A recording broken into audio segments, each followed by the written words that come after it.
all, welcome to the Teaching Corner. Today we're going to continue talking about NeuroTeach, brain science and the future of education, and we're going to talk about points 4 and 5 that every teacher should be using with their students.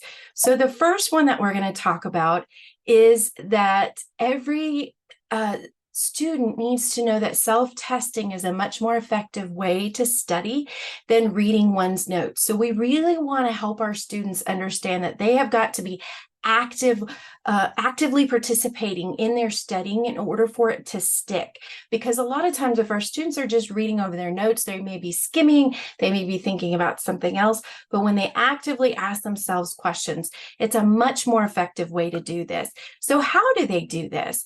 Well, the first thing we have to help our students understand is they have to space out their review. So they need to space their studying and do short intervals over a long period of time rather than mass studying.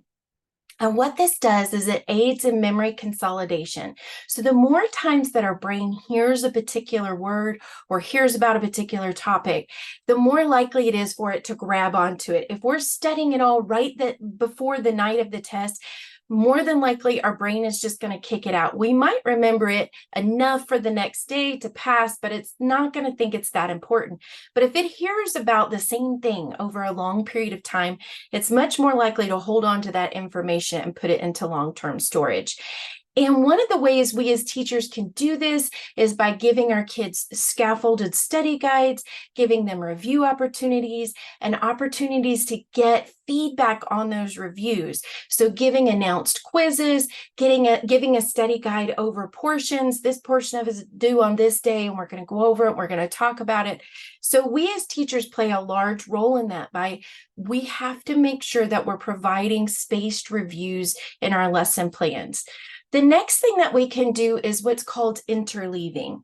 So this is the practice of mixing questions and topics from earlier in the year all the way through the year, which aids in memory consolidation, which again aids in enduring learning, which is what we're going for. But to do that, we really have to think of the end in mind. So this is really where you start with the test and you back up. So if in this case, if it's a year-long course or a half a year-long course, you're going to start with the exam in mind and think of what are the things when my student leaves my classroom, they absolutely positively have to know this information. And then every test prior to that, we're making sure that we're building to that final exam so that we're constantly interleaving and bringing up those topics that are important for them to put into long-term storage. The other thing we want to do is make sure that they're self-testing. So research shows that the act of trying to recall information significantly aids in memory formation. So they could do this in a number of ways. We could give them a piece of paper and ask them to write down everything they know on a blank sheet of paper. They can use interactive note cards. So the great thing about note cards is since they're two-sided, they can write the word or the definition or maybe put the picture on the front and then on the back, they're giving more information. Maybe if on the front it has the date of a war, on the back we're describing the war or what happened. Maybe on the front we're asking a question and the back is information about it. Maybe the front's the vocabulary word and the back is the definition. So the great thing about that is they can study the first way of reading the words and seeing if they know the definition, but then they can flip that over and study the other way and read the definition and see if they know the word. They can also ask themselves review questions. What are the questions they think are going to show up on a test? And this is where Cornell Notes, which is a really research-based strategy, wonderful strategy for our kids to use, really helps because they divide their paper into thirds. And on the first third, they write the vocabulary word or the word that they're going to talk about or the name of a person or the name of the war or a question. And then on the other 2/3, they fill it in with the definition or the person, what happened in that war, what was significant about it, or answer the question. So the cool thing about that is then they can take that piece of paper and fold it back and just look at the questions definitions or the words and see if they remember the definitions. And again, flip it over and they can do it the reverse way. But at the very bottom of the piece of paper, they were supposed to write a summary about what was on there. So they're summarizing, they're bringing all of this information together. So Cornell Notes is a really good interactive way. And then finally, telling someone else about the subject. So oftentimes we know if our students really understand the information, they're going to be able to teach it to someone else. So asking them to tell their friend all about it, or getting them to study in partners so that one person's asking the questions and the other person is telling the answers back and forth, that can be a really effective way for our students to study. And the next thing we're going to talk about is that students, parents, and teachers really have to know that sleep is critical to memory consolidation. So without adequate sleep, we end up actually perpetuating this illusion of learning.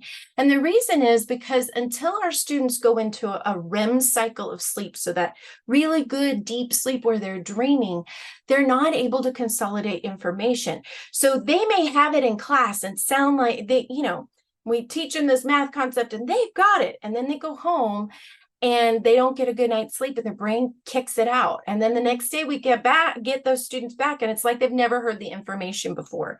So sleep is really critical.